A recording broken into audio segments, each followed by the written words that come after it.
The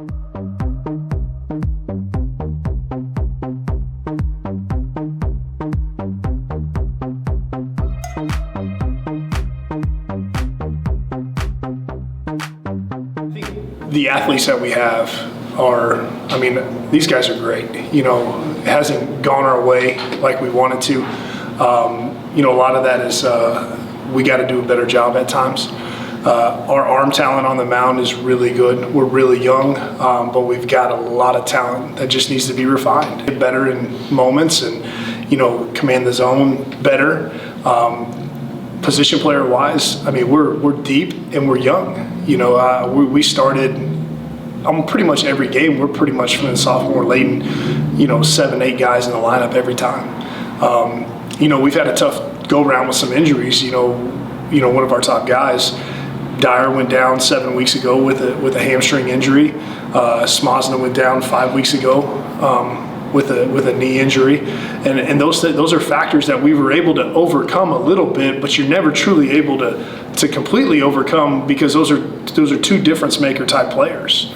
Our guys have done a really good job of picking up the slack. You know, we've had a lot of guys get opportunities that probably wouldn't have if those two guys were in the lineup, and so we've seen a really good progression for those guys, and so those guys have stepped up, and it's been nothing but a blessing to be able to get those guys reps and get them in the game and watch them thrive in those moments. Our Scholar Athlete interview this week is with freshman pitcher Cooper Marshall. And Cooper, how'd you get into baseball? Well, I was kind of born on the baseball field. My dad coached baseball for basically his whole career, the whole time I grew up through high school. So I was always playing up at UTSA with me and my brother, playing wiffle ball, and kind of played travel ball all the way up until high school, and then I just played for my school after that.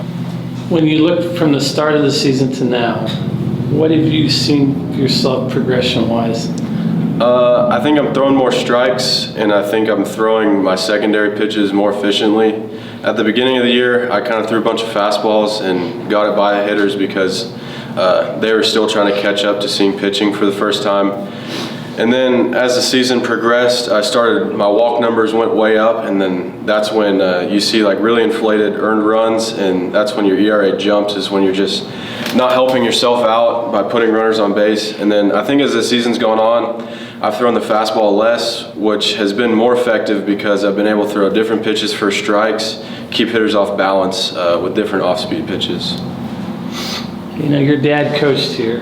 What does it mean to you to be playing in a program where your dad coached? I think it's a cool thing. He wasn't here for very long, but I think one thing he told me is you got to make the big time where you are. I think regardless of what facilities you have, where you are, it's all about your mindset. The ceiling is still extremely high for us, and the future is extremely bright. It's tough to swallow where we are right now, but the reality is that's where we are.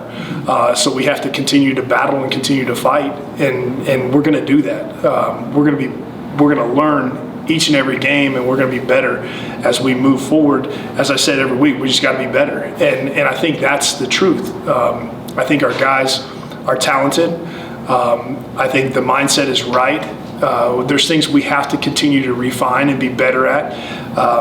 But that's part of having a young team, and I'm aware of that. I think the best is yet to come for us, there's no doubt.